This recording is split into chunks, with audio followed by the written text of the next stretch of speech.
flash tore through the sky, and the world thought something not from here had finally found us.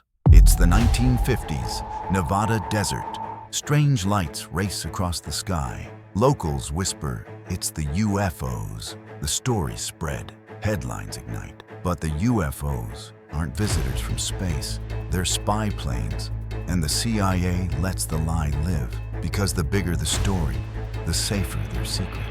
Inside hidden hangars, engines roar, designs no one can imagine take flight. And when the rumors spread too far, they feed the fire. Leaks are planted. Misdirection becomes protection. Decades pass. Pilots swear what they saw, and the desert swallows the truth. It was never about aliens. It was about power, secrecy, and fear. The kind that built Area 51.